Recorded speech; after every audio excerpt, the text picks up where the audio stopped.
Today's episode actually is a super important one because we're talking about a paper titled Sham Surgical Procedures for Pain Intervention Result in Significant Improvements in Pain, Systematic Review and Meta-Analyses. This is an interesting paper, and you heard that correctly. Sham surgical procedures for pain result in significant improvements.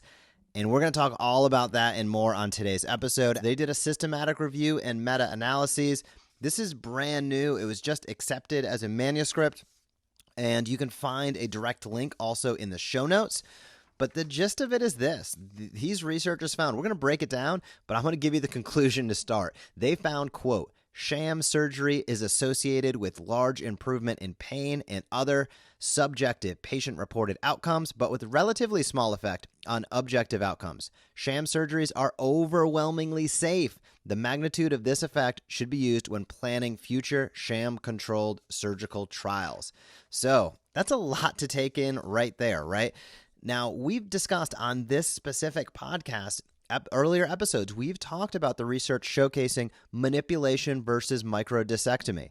And the fact is, a couple years post-surgery or post-intervention from manipulation, the results of a manipulation were at least, they said, just as good as getting a microdiscectomy surgical procedure.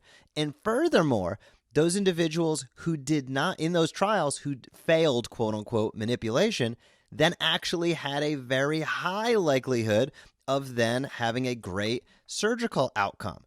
There's other papers that touch on those things as well that say, to me, there's very few people that don't have red flags that should not be at least visiting your office for a trial course of care before having surgery. We know 500,000 fusions are done each and every year, and that number's rising.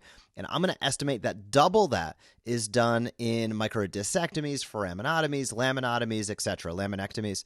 And that's a lot of individuals. How many of those individuals are experiencing chiropractic or being referred to a chiropractor before getting those surgeries?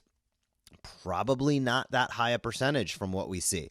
Typically, they can quote unquote exhaust conservative care with medications or physical therapy alone, even though the research points to what we do with an adjustment or manipulation, chiropractic care, as being something that not only has exceptionally high efficacy, but exceptionally low risk and low harms. And if they happen to fail what we do, they're actually great surgical candidates based on the fact that they went through the course of care.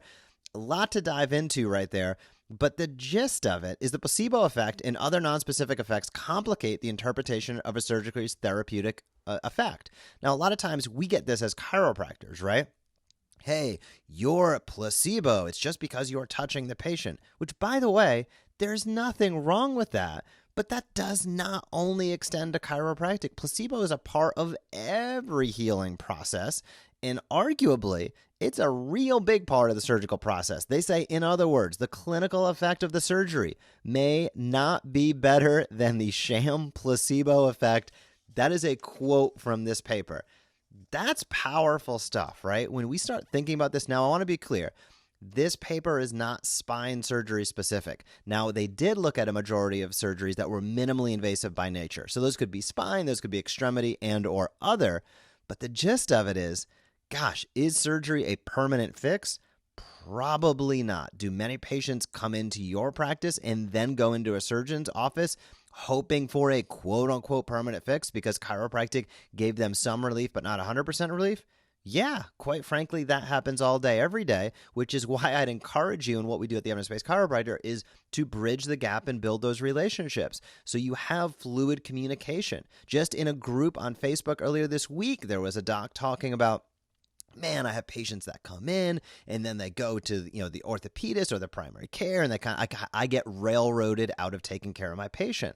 And my response to that is exactly the case on why you need to be bridging the gap and getting out there so that you can play offense and defense in your practice. You can help direct patients to the doctors that are actually doing the right thing. And coincidentally, those are going to be people who are also friendly to who you are and what you do. And it's what's best for the patient. Why let them go out and find for themselves just a random doctor who might talk down about what you're doing, even though what you're doing is, in the research, the best option for care for musculoskeletal issues, neuromusculoskeletal issues, that don't have red flags. It's absolutely crazy, but you got to take the effort and get out there and do it. So in this paper, they identified our articles, and they were screened based on the fact that it had to be a randomized controlled clinical trial. And it was comparing surgery to a corresponding sham placebo group. So that was basically kind of what they were looking at. And what they found, again, was the gist of it is primary outcomes in this meta-analysis. They looked at what was the improvement in pain on a 0 to 10 analog scale. Number 2, what was the improvement in any subjective outcome? And number 3, the improvement in any objective outcome. Now, what they found was that specifically on the subjective side of things, individuals with sham procedures did exceptionally well. Now, the other interesting part of this is the complication rate. We know that from a spine surgery perspective, the complication rate, which can be tallied in a few different ways, to be fair. Complications, depending upon the hospital system, depending upon the state, depending upon even the country at times, can be classified one way or the other. Was it a complication or was it a side effect? Was it a minor adverse event or was it a major complication? There are some definitives, but there's a lot of gray in that. And we've seen in surgical procedures, specifically around spine, that there can be a complication rate up to 20% or more. Now, in this study, they found the minor complication rate for sham surgeries was 3.8%, and the major complication rate was 0.2% with no fatalities in the sham group. That's really important as well. Now, think about the 3.8 from a minor complication or from a major complication, the 0.2%. We don't put it exactly in terms like that for what we do within chiropractic, but I can tell you we're a heck of a lot lower. Now, if you want to classify some transient ache or pain as a minor complication, maybe we're above 3.8%, but I know that our major complication rate is definitely below 0.2%. So important to keep in mind, even with the sham surgeries doing well, it's obviously still a surgery, and there's still complications and challenges well beyond what we do in our practices. Now, they also cite another paper that found, quote, improvement in the placebo arm was seen in 75% of the sham trials, and that in about 50% of the trials, there was no difference in the outcomes between the sham arm and the surgical arm. Think about that. They're citing a paper that says half the time, 50% of the time, there's no difference in the outcomes between if somebody has a sham surgery or has an quote-unquote actual surgery. That's insane. And think about the fact that they found 75% of the time in these placebo randomized controlled trials, there was improvement in the placebo arm. So again, when somebody's saying about chiropractic, well, it's all placebo. Hey, I'll take all the placebo credit in the world, but quite frankly, we're probably lower on the placebo effect scale than surgeries in many cases. And that makes sense, right? You think about the financial toll, the time toll, the mental stress and energy that goes into a surgical procedure. Yeah, people are really, hell-bent on making sure that they have a great outcome. So that amount of belief in the surgery being the fix absolutely can contribute to the placebo effect. Now, again, they noted that most of the studies and procedures in this were minimally invasive.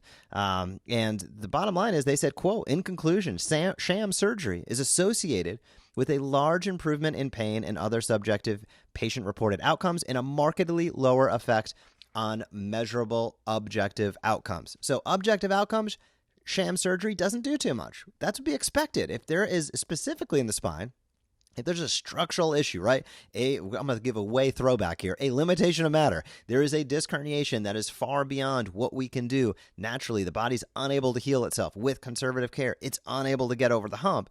Well, then, yeah, if that is cut out, chopped off, so to speak, that can result in a structural issue. If you have severe spinal cord stenosis, a huge disc present in that spinal cord, those people respond exceptionally well.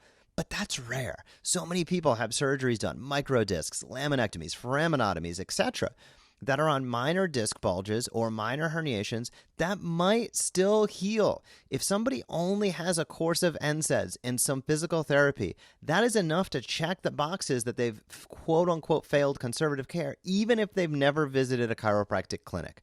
I don't think that should be the case, but I know that if we're going to wait around for the legislature to change that, we're going to be waiting a long time. So that is where it breaks down to you getting out there, bridging the gap and building relationships.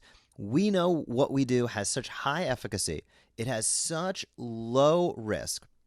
It's cost effective. There's unbelievably high patient satisfaction. And basically what we do with manipulation adjustments are recommended across multiple university platforms, organizations, etc. And we have seen in the literature that we can perform just as well as surgical intervention. And those that happen to fail what we do are actually great surgical candidates. All that comes together to say you need to be reaching out. If you want help doing that, visit us at theevidencebasedchiropractor.com. We've had a ton of new members come on. I think that's people getting motivated in 2020 to bridge the gap and build relationships. You can see that there is opportunity there. And that opportunity is going to go away over time as more docs in your community start reaching out to the other MDs in your community. If you want to be one of the first, if you want to get in, bridge the gap, build a relationship, start talking the truth about healthcare in your community and getting other people to do what's right and guide and direct them. It is all about relationships. So visit us at theevidencebasedchiropractor.com. I hope you have a fantastic week in practice, and I will talk to you soon. Thank you for joining us on this episode of The Evidence-Based Chiropractor. If you want to grow your practice, come back for next week's episode. If you want to grow faster, visit theevidencebasedchiropractor.com and join our MD Marketing membership today.